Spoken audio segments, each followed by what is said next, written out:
We'd like to welcome each and every individual to Voices of Integrity podcast for Top Gun Sales Bootcamp training. So, um, like integrity in the pre-show, Kenny and Luke were talking about one of the people that work with them, a contractor, and where there's a verbal agreement that if the person, if they get a referral on the job, that the referrals come back to Dreamscape Creations. And that actually happened. There's a couple of them. So I haven't ever met the guy who did it. Don't know who the guy is, don't know what his name is, but I want to meet him because jeepers, somebody has integrity. Like it's such a rare, like somebody does what they agree to do. I'm like, you got to be kidding. That's amazing. That's sad, but amazing nonetheless. And so I want to help that guy, like that one simple act. I want to help that guy do whatever he wants to do. And then and so when I was 26 years old, the president of the company I was working for, the president owner of the company, I was part owner, but a very small piece of ownership, like, I don't know, 6%, I think, so, something like that. And it was all verbal. He didn't want to put it in writing. And so he didn't want to put it in writing.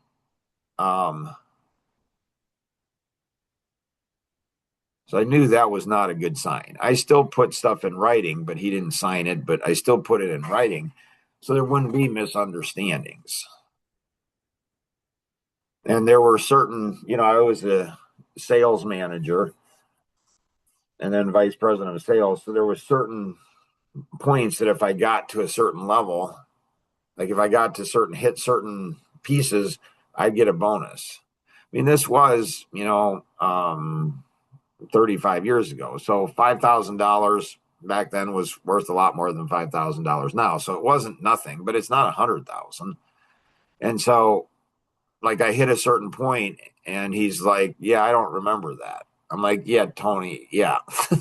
that was, we went ahead and we agreed to that. Like if we get to certain things, well, Mark, yeah, no, we're not going to do it. And I resigned. I had 3 kids at the time. See, because people are not very principled, they don't understand principles. they don't understand how important principle-based things are. So people often mistake and they focus on the symptom, not the core. They focus on, something shallow versus something deep. And so I'm like, if he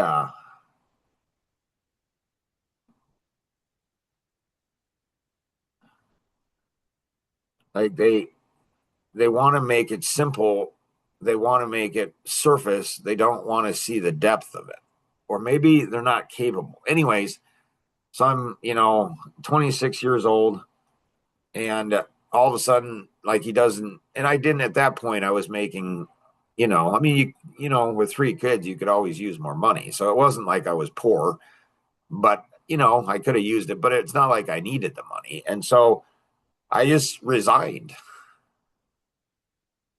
I didn't have my resume together, didn't have another job offer. I just went into his office like the next day and I said, "Hey, Tony, I'm giving my notice. I'm going to leave." And he's like, "Mark, um like, you're 26 years old. You're on track to make over like almost $500,000." Uh-huh. And and you have equity that's worth over $1 million. Mm-hmm. Like, you're not going to go out and find another job at 26 that you can do this. And you've worked for 3 years, over 3 years, to build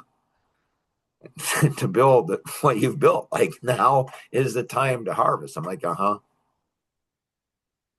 And he says, all because of $5,000. I'm like, it's the principle, Tony. It's the principle. 26 years old.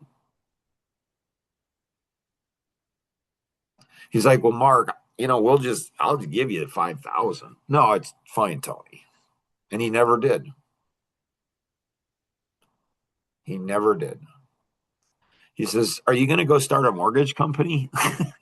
Because the sales force, um, they were pretty committed. I don't know if they were committed to me because I didn't go out drinking with them and I didn't go out golfing with them. I didn't do any of the social stuff because I'm a driver analytic and I don't know, I've got 3 kids and my wife you know, and so any free time I was spending with my wife and kids.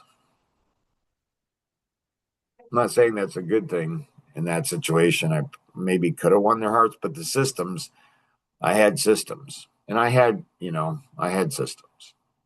And so he says, are you going to go out and start a mortgage company? I'm like, no, I'm not planning on doing that. And he was concerned. He wasn't concerned about me or my family, my wife or kids. He was concerned about him, which I'm not saying is bad. There's no judgment. It just is what it is.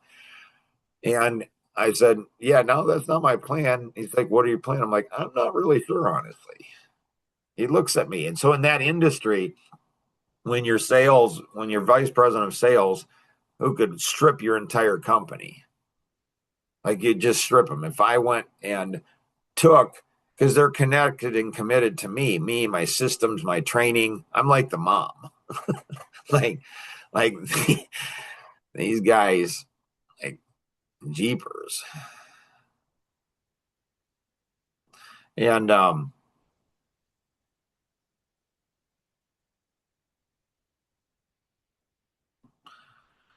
and so he says, so in that industry, that's what you do. That industry, there's just no loyalty. Just you go start your own company. I mean, that's what he did. He went and started his company. That's what he did. And there was no agreement. There was nothing signed. I mean, I could have done it.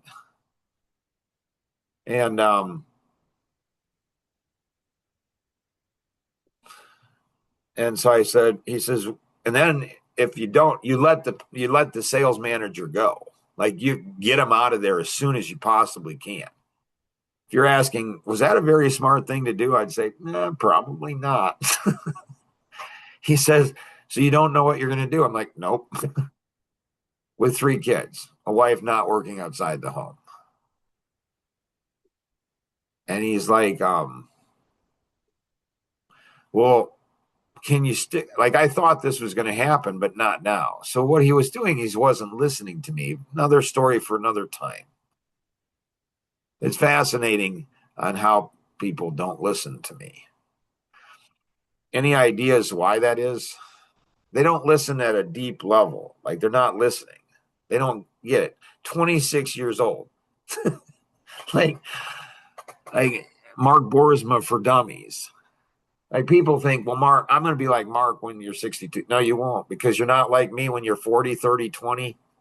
You're just not. And it's okay. There's nothing wrong. I'm not better than anybody else. Probably more stupid. Probably far, far more stupid. He says, can you stay for 9 months? Can you stay throughout the rest of the year? 9, 10 months. I'm like, sure, I guess. I don't know what I'm going to do. So, okay, I'll do that. Because he says, I don't have anybody to replace you. And he didn't think I was going to leave. He didn't bring somebody in until like, I don't know, 2 weeks before I left, a week before I left. I kept telling him, Tony, I'm going to leave. He didn't think I was because, man, did I make a lot of money. Holy cow. Jeepers. And so, questions on that?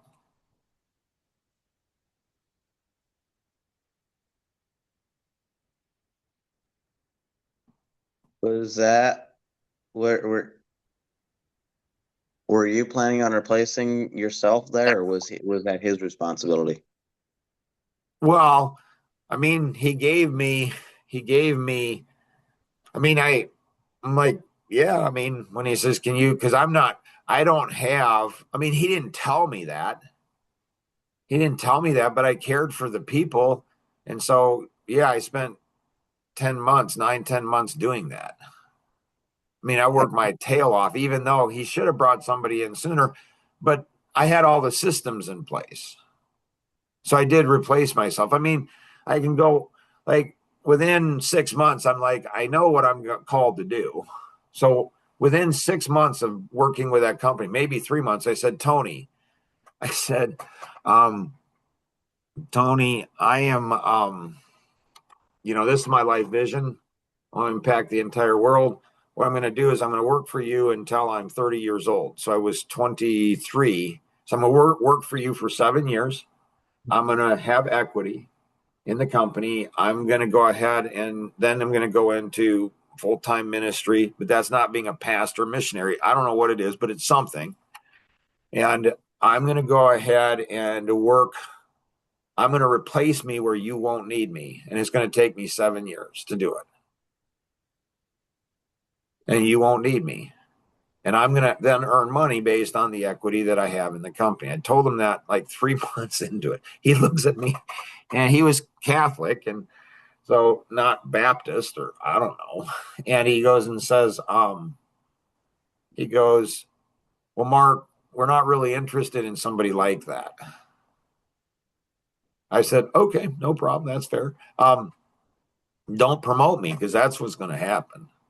See, why don't people listen to what I'm saying?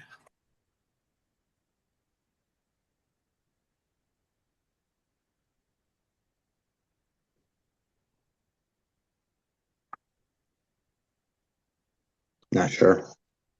Is because I travel at a frequency. Again, I want to emphasize it's not better. I am not a better human being. I'm not smart, definitely not smarter, for sure. Like, for sure. Not smarter and not better. Like every single one of us are created in the image of God. Like every single one of us are. And so people don't know how to even listen. It's like a dog whistle. The dog can hear the the sound, but human beings can't. So it's like I travel at a frequency that's, I don't know, so high, not better, probably far more stupid than other people. I don't know why, just created that way, I guess. And so, then he promoted me, and then he promoted me again and again and again. And I kept telling him, Tony, this is what's going to happen when I turn 30. When I turn 30, I'm going to go ahead and get the freedom. And I saw, because he didn't have integrity, I saw at 26, I said, he doesn't have the integrity.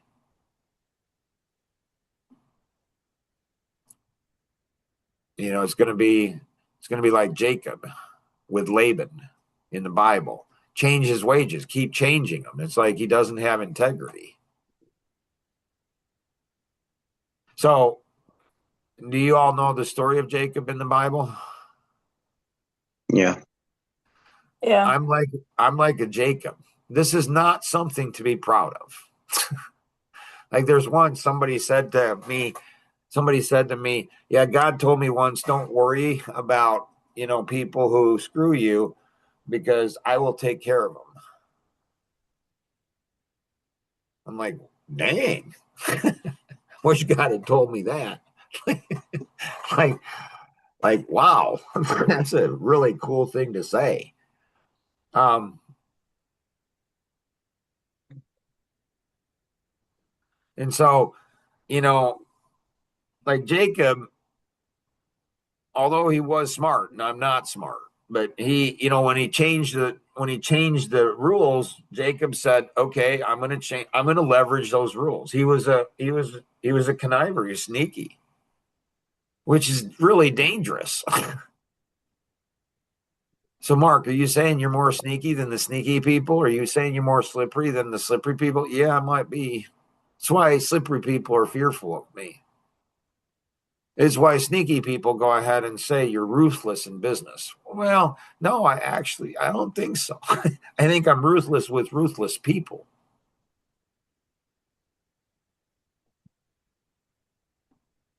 Hmm. Go ahead. So what I did is I gave him 9, 10 months notice, kept pushing him, hey, and then I worked to make sure the salespeople didn't need me.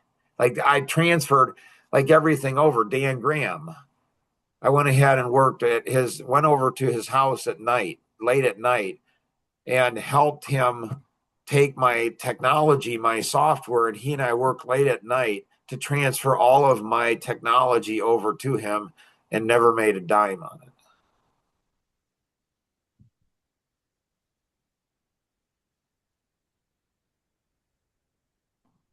And so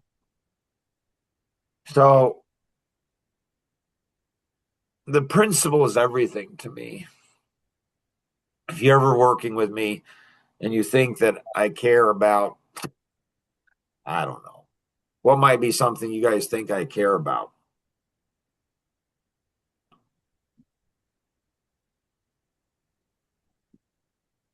Being on time. So being on time, it's the principle of integrity. You know what? If you're not going to go ahead and honor being on time, you're probably not going to honor something that's actually hard to do. Good. What's another thing that you might think I care about?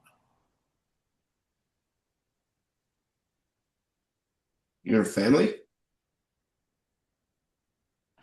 The principle is I may have been a bad husband and a bad father. And when I say by that, I may have protected my wife and kids too much. I don't know. That one is still a mystery. So, yeah, my kids, though, I don't know. I mean, I gave them a big leash, and maybe that's too much. I don't know. Maybe that's why they are the way they are today. So, what might be something else that you think I care about? Follow through. So, follow through, it's a principle. Again, it's integrity. like, like, don't tell me you care if you don't follow through. Like, what? You think I just make things up? You say you're going to do something and you don't do it when it gets to be when it really gets to count, when it really makes a difference, you think you're going to follow through? You're not going to follow through.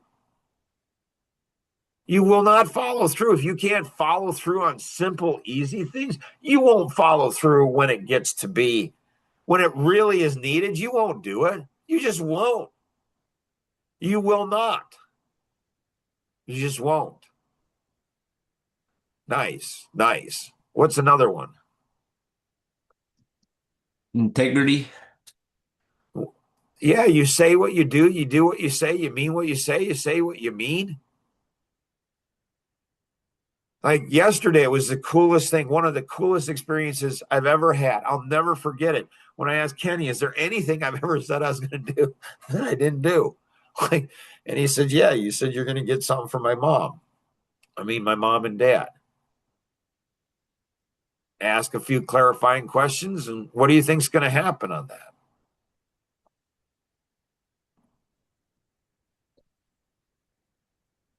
We're Really? going to get something for his mom. Yeah. And dad. I mean, it's just integrity. If you say you're going to do something, I was thinking that was the discussion. I wasn't thinking I had said I was going to do it, but Kenny thought I said I was going to do it. So, yeah, it makes sense. I can see where he came up with that. And it's going to follow through. Like, that's what's going to happen. Why? Because he thought it was. And so I was thinking it was the discussion, but I can totally see why he thought that was, I said I was going to do it. And I feel bad. And so it's going to get fixed. It's going to happen. What else?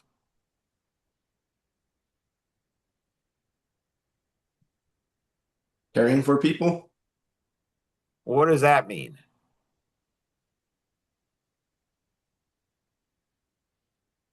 I don't know, caring for them? So, yeah, don't talk things, do things. I'm not real big into words of affirmation. Yeah. Talk is cheap. It's worthless. It just is. It just has no meaning. People go ahead and talk their talk, and it's like, walk your walk, for crying out loud. Let your yay be yay, your nay, nay. I mean, it's pretty simple. It's not complicated. So don't talk about caring about people. Do care. And caring hurts. It just does. It just does. It just hurts.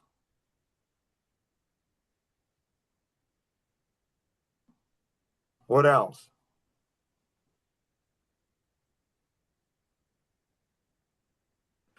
See, people aren't that smart. I mean, I'm stupid, but even I know some things. Like, if you really care about something, well, there's a reason for it. Oh, here's one. You guys probably don't know this, but I have some pretty strong feelings about alcohol. Why is that? You lost your son to it? Yeah, before that.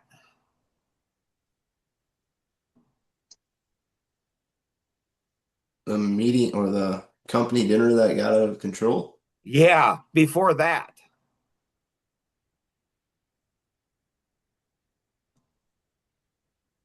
The addictive personality. Well, but what happened before that? See, you guys don't know this. People don't know stuff and they're not very curious. Like, Mark, why do you have such a strong man? You have this strong feeling. So when my wife was 9 years old, her dad, he had a drinking issue. And he chased her out, her mom and the kids, out of the house with a shotgun. But drinkers, I mean, that's never going to happen to me. Okay. First sign right there. Because it's not just the people, it's not just you, it's the people around you.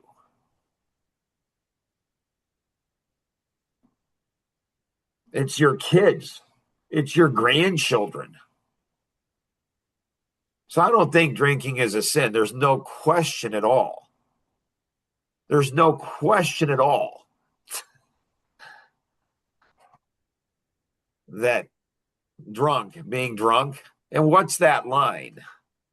I mean, there's a clear line if you black out, but there's a whole bunch of gray between that.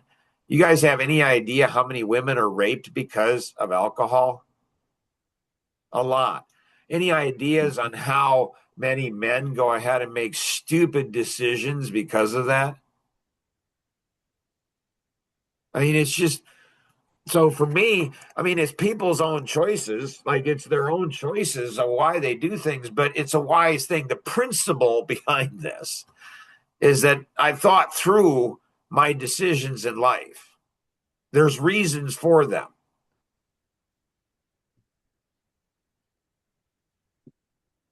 And when I was in my 40s, if I drank, I'd have made some decisions that potentially could have ended my marriage.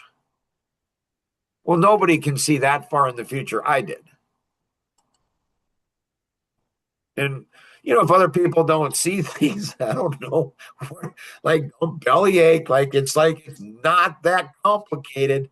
Like it's not complicated. Like, but people don't see in the future. I'm starting to think that they don't see, not because they're not drivers, it's because they don't want to see. They want to be willfully ignorant. And it's like, it's fine, but don't bellyache and whine when something terrible happens to you, or what's worse than something terrible happening to you? To somebody else? Yeah, to somebody else. I mean, the thing I'm most grateful for, without question, about Jonathan's death is nobody else died besides him because of his stupid choices.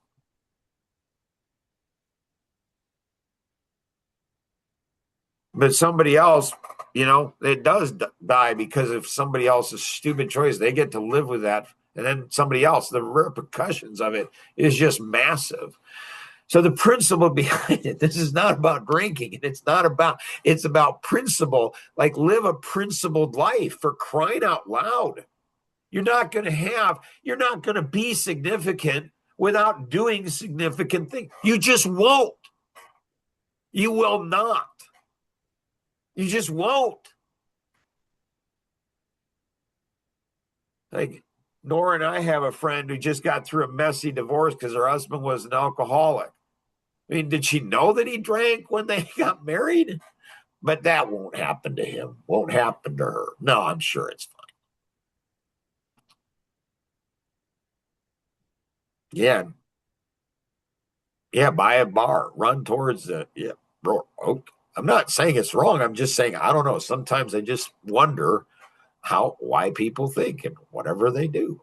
So it's the principle. Like figure out the principle behind. If you have somebody that has strong belief systems, like why? Like be curious and understand why. It doesn't mean and like you may not go ahead. It may be fine for you, but there's no alcohol issues on my mom's side or dad's side and back as far into there's nothing there that I know of on either side. Now, on my wife's side, there is. So again, you get to go ahead. Do we live the life we deserve to live? And if we don't learn from the lessons of life, are we just destined to repeat it? And does it just get progressional degeneration worse and worse and worse and worse? It seems like that. Nora, what you got? I had 10% for yesterday. Copy that.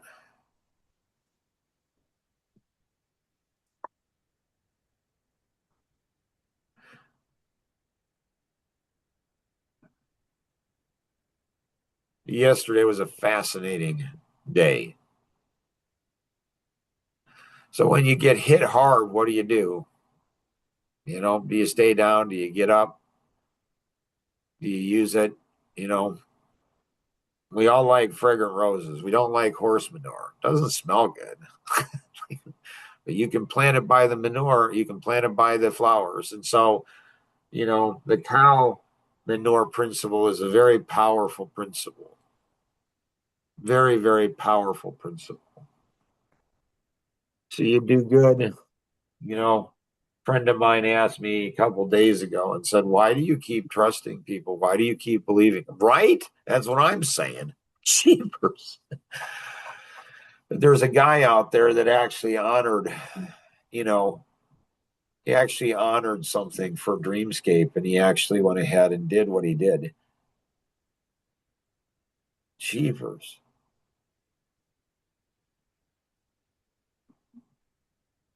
Like that guy's whole life could be changed because of that one situation. Because I want his name and I want to talk to him. Like,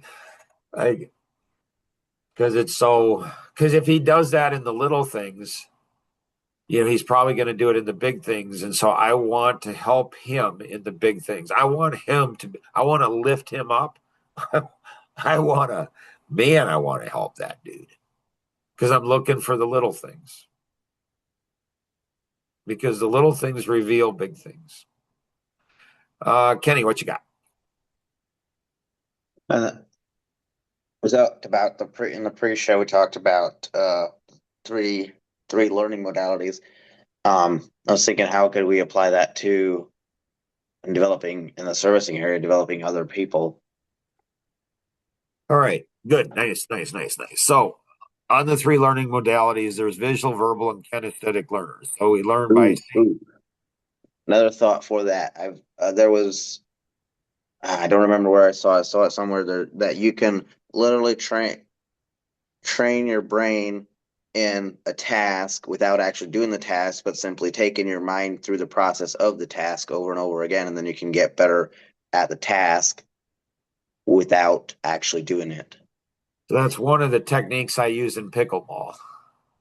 Top athletes, the top athletes of all time, they go ahead and they do that. Mentally, they hit the shot, they do the shot. Any shot I miss in pickleball, I go through it again and say, okay, how do you turn it, twist it? And so Courtney, she goes ahead and, she notices the little things. I mean, little things. And so she plays at a whole different level. She's a pro.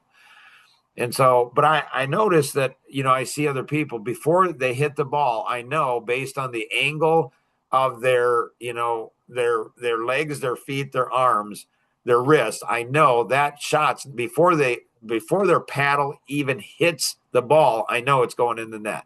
I'm like, yep, that one's going in the net. Whack. Yep, goes right in the net. So yes. So it's the same thing in sales. When you're talking to somebody, I could have said this or tone or the ability to go ahead and, see things and understand things. Oh, it's crazy. So vision, go ahead. I used to do that too, or I do that still when I'm, was first getting into phone calls. I was nervous about making phone calls because I don't know what to say and what other Yep. people are going to say. And Yep. then I would kind of walk that conversation through that process in my head, and then that would help me with my responses when they come up with their questions or Right. throughout the conversation. Right. Yeah, the Bible is fascinating and all that it has about sales and stories and everything else. And so the Bible says, be prepared. And it's right next to each other. Have a word, have an answer for everyone. Okay, so you're supposed to anticipate what questions are going to be asked before they're asked, and you need to go ahead and be prepared for it. Yep, that's what the Bible says. And then it says right next to it, it says, and don't think about what you're going to say because the Holy Spirit will give you the words to say. What? So I'm supposed to be prepared, but then I'm not? Yeah. How do you do both of those? That sounds like a mental illness, bipolar or something. But it's a thing. It's really cool. Like you prepare for everything, so that's the analytic typically. Prepare for everything. But then you're going to run into things that aren't. And there's a bunch of war stories and things about that. Like why do you have a battle plan for the war when the enemy is going to mess up your battle plan? There's a whole psychology of that. And so it's best. So the analytic will be the most prepared, but they'll often struggle the most because it doesn't go according to plan. When it doesn't go according to plan, the analytic gets frustrated. They shouldn't. You're better prepared than the other three. You'll be fine. You'll be fine. You prepare because it's some deviation, but you have confidence going in. You've done everything you can. Now the expressive tends to be the best at just winging it.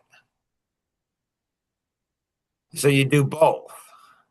That's why Nora's got an advantage, double analytic, and then the expressive out there, and then she's got the driver out there. She's a very, very powerful personality in sales. But you got to be careful about the analytic because the analytic can go ahead and give up. So this is where the analytic runs into despair. The driver can run into anger. The expressive the deepest is foolishness, and the amiable is fear. So you look at these, yeah, it's some funky stuff. So, anyways, learning modalities. So visual, verbal, kinesthetic learning, and so you can tell somebody's lying to you based on, two questions. You go ahead and ask them, and the FBI uses this technique. You can use it on your children. You can use it on one another if you want. If somebody is lying to you, what you do is you ask them, are they telling the truth? You ask them a question that's a benchmark question, and you go ahead and ask them, what's your, fondest memory from childhood or something. So you go ahead, or what do you like? What's your favorite food? And you ask them that question and then look at where their eyes go. If their eyes go up, they're visual learners. If their eyes go to the left or right, they're verbal learners. They're learning by hearing. And if they go down, they're kinesthetic learning. They learn by touching, feeling, and doing. So learning modalities are powerful in sales because you can talk to them in visual, verbal, or kinesthetic. So visually you say, do you see this? Can you envision this? How does this look to you? Use words. If they're a visual learner, you use words and that connects directly into their brain. If they're verbal learners, how does this sound to you? Like, what are you hearing? So verbal learners, you talk to them through verbal term, and that's going to connect with them more. Kinesthetic is, how does this feel? Are you sensing things? They look down. And so what you can do is it's looking into memory. So once you get a benchmark for where somebody's at and what their modality is, and they'll have a primary and a secondary modality. And when you go ahead and have that, when you have their learning modality, then if you ask them a question and they go to a different part of their brain, so literally memory is stored in one part of the brain. Yeah, they didn't teach me this in college. Memory is stored in one side of, but creative, which is lying, okay, creative is stored in a different part of the brain. So if somebody's a visual learner and they're looking down or they're looking to the left or the right, they're creating memories, they're making memories up. A pathological liar is somebody who can lie and not even know they're lying. They do it so frequently, it's just a part of who they are. They're mind shifters. So we all have that tendency. It's just to what degree it is. Luke, what you got? So yesterday, the quantity of phone calls I made, I got 100%, but it did not seem like I got 100%. And as far as connections I made where I usually would, or people I talked to, or something seemed off. I'm not sure what it was. You using the PPA and Life GPS, the pressure point analysis? I'm not. So I would talk to Nora for both of you guys. I would talk to Nora because that's concrete and that gives you data that you can't even imagine. So I would go ahead and use the PPA and Life GPS, and that will help. So that's where Got it. feelings are really important to be careful. You can feel you're doing good and you can do bad. You can go ahead and feel you're doing bad and you can do good. Be doing good. Feelings, you want to be really careful. If you're a woman or if you're a man who's an expressive, amiable, be really careful about your feelings because they can be very, very deceptive. You don't ignore them. They're there for a reason, but you have to be careful. It's left and right side. We've talked about that, I believe, in the past, fuzzy logic. And so, but we could go in and maybe, next, when we talk next on the next one, we can go into productivity. Like there's things that you said, one word, one thing, one piece. There's different things that you said that can help you be far more productive. That's the benefit of the PPA. So it looks at the how do you be more effective in what you're doing. So very powerful session. I don't know. I'd rate this a 5-star session for sure. Good stuff, a lot of stuff, unbelievable. And so congratulations, you guys are awesome.